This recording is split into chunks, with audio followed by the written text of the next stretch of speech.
gold, I think, is, going to go ballistic here. This trade war, the winner is going to be gold for sure.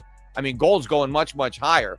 And eventually the dollar's going lower. Again, this is all a bunch of noise. Despite the fact that gold hit a new all-time record high on Friday, the demand has been very, very low in the U.S. retail, right? Obviously, there's demand worldwide or we wouldn't have hit a record high in the price of gold. But the public is not buying. And the public buys coins, right? The central banks don't buy 1 ounce coins. They buy these big 100-ounce bars. But retail customers buy these smaller denomination coins. Well, because they're not buying, the premiums have come down. So it's, even though gold is at a record high, you can get a deal on these coins because the premiums that you pay have come down. Now, I don't think they're going to stay down, especially when in America we lose access to all these maple leaves. Those tariffs are going to apply to the gold that we import from Canada, right? Canadian maple leaves. We sell Canadian maple leaves at Schiff Gold. Now, right now, we haven't increased our prices. The wholesalers haven't raised the prices of those maple leaves yet because they're already in the country. They've already been imported. And as a result, there was no tariff. But when we run out of maple leaves and we need to buy more, they're going to be subject to a 25% tariff, which means there's not going to be any more maple leaves for sale in the United States because nobody is going to pay a 25% premium over the spice of gold to buy a maple leaf. We'll just buy coins from Australia, right? Or we'll buy U.S.-made gold coins.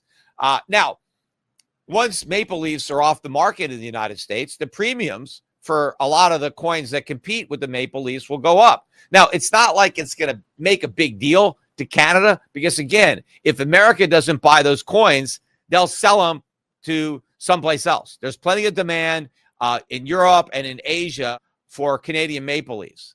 And so they'll ship them over there. So it's not going to be a big problem, for the gold industry. Again, it's going to be a boom because the production cost to make the gold to go into the maple leaves is going to go down because Canada is going to have all that extra energy that they're not shipping down south to mine for gold. And the wages are relatively lower because the price of gold in Canadian dollars is skyrocketing right now. And so this could ignite a boom in the gold mining industry in Canada. But I think if you want to get Canadian maple leaves, now's the time to do it. If you want to have some of those, and they'll probably trade at an even bigger premium in the future if you wanted to resell them. Because if you have Canadian maple leaves and we can't import anymore because of the 25% tariff, then the ones that you own will have a greater value. So I would recommend getting some of these maple leaves now, before they're subject to the tariffs. And, by the way, premiums in general, even on U.S. Eagles, are very low. I mean, there is a low premium, despite the fact that gold hit a new all-time record high on Friday. The demand has been very, very low in the U.S. retail, right? Obviously, there's demand worldwide or we wouldn't have hit a record high in the price of gold. But the public is not buying. And the public buys coins, right? The central banks don't buy 1 ounce coins. They buy these big 100-ounce bars. But retail customers buy these smaller denomination coins. Well, because they're not buying, the premiums have come down. So it's, even though gold is at a record high, you can get a deal on these coins because the premiums that you pay have come down. Now, I don't think they're going to stay down, especially when in America we lose access to all these maple leaves. But gold, I think, is, going to go ballistic here. This trade war, the winner is going to be gold for sure. I mean, gold's going much, much higher. And eventually the dollar's going lower. Again, this is all a bunch of noise. The currency traders who are reflexively selling dollars because they program their computers to believe that when the U.S. imposes tariffs, it's good for the dollar, right? Well, if that was true, just impose more, right? Make the dollar go way up, right? That's great. When your currency goes up, that is a good thing. You are richer. You can buy more with your dollars. You don't have to export as much to pay for your imports. Everybody should want a strong currency. Strong currency is good. It's a weak currency that's bad. What countries have weak currencies? Poor countries, right? They have weak currencies. Strong countries with good economies, right? They have a strong currency. If you could just tariff yourself into a strong currency, everybody would do it, right? That is not the key. You don't just slap tariffs on your own people and then you get a stronger currency as a reward for taxes. But that's what, they've been led to believe. That is not the key. You don't just slap tariffs on your own people. And this again, Donald Trump claims that this is great for America and it's going to harm the rest of the world. And so that's what they believe. Oh, this Donald Trump wouldn't be doing it if it wasn't a good thing. Look, politicians do a lot of things that aren't good things, right? And this is one of them. And so ultimately the dollar is going to go down, and that's going to be a bigger boom to gold. But in the meantime, the price, even though it's at a record high, I think it's still cheap, but the premiums are low. They're not going to stay low. So, call up Schiff Gold or go to the website and get some more gold. Silver too. Silver is still very cheap. In fact, let me see. Now gold's down $20. Silver's down 40 cents. It's back below $31 an ounce at $30.94. We get silver maple leaves too, but buy silver. Silver's an even better buy than gold. And I think to the extent that foreign stocks are going to take a hit, which they are right now. I mean, there's been very little change in the stock futures. Dow futures still down about 580 points. That's about where they were almost an hour ago when I started talking. But all the global markets are down. This is a much bigger negative for the U.S., especially if this is just the beginning of more tariffs and if it's the beginning of a trade war. Again, everybody thinks that America can't lose a trade war because we're the biggest importer. That's exactly why we can't win. We are not in a position to fight a war because we're benefiting right now from these trade deficits.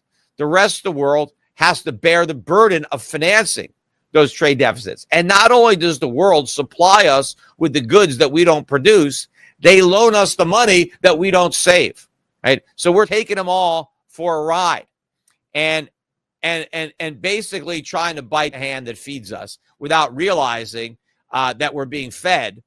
And when the world, wakes up, and again, this is like maybe a wake-up call to get them to shock them into doing the right thing. But there's going to be some noise. I don't know how much more to the dollar rally there is, but take advantage of it. And the U.S. stock market has been a bubble for a long time. Maybe Trump finally supplied the pin that it's been looking for with the tariffs. There's a lot of air in this market that can come out. And by the way, the biggest bubble is Bitcoin. Bitcoin is getting clobbered as I'm talking. It's now down at 92,000. In fact, when I started the podcast an hour ago, it was 96,000. So it's dropped another 4,000, and it's really getting hit right now. Again, it's a long way down.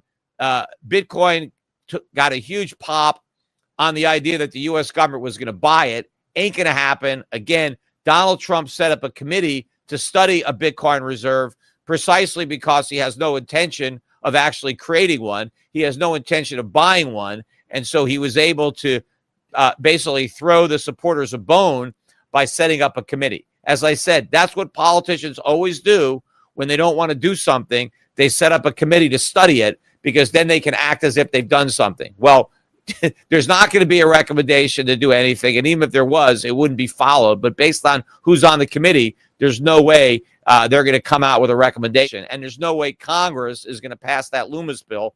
In fact, now Loomis said that they're going to have hearings, which I really hope they do have hearings. I can't wait for that. I'm hoping to be invited. I think I will be invited. I've already testified twice before Congress. I'd love to go there and testify a third time against the establishment of a Bitcoin strategic reserve. And maybe my testimony alone will kill it. But I doubt again. I don't even think it needs to be killed. It's dead on arrival on its own. But, so there's a lot of air that's going to come out of this Bitcoin bubble. Maybe gold has crashed this Bitcoin 100,000 party. And maybe that's the end of it. I think, if Bitcoin starts trading below 90,000, we may never see 100,000 again. But remember, 90,000 is still a great price. I heard somebody was looking at the price of gold. It was at a record high. I think it was Anthony Pompiano on X. And he said, hey, gold's at a record high. It's a great time for the U.S. government to sell gold and buy Bitcoin. Well, Bitcoin's at a record high too, or at least it was. And it's at a record high in terms of gold. So, it makes no sense to sell gold, which is still relatively cheap, even though it's at a record high, to buy nothing that's way overpriced. At least gold is something. It's too bad the Canadian government, they sold a lot of their gold that they had as reserves. What fools they are. Look at the price of gold in Canadian dollars. I bet they wish they had that gold back. They'd be in much better shape now. The currency would be in much better shape if they hadn't unloaded it when they did, just like the British. Maybe the Canadian government could buy up some more gold because, again, there's going to be more gold production because there's going to be more energy available in Canada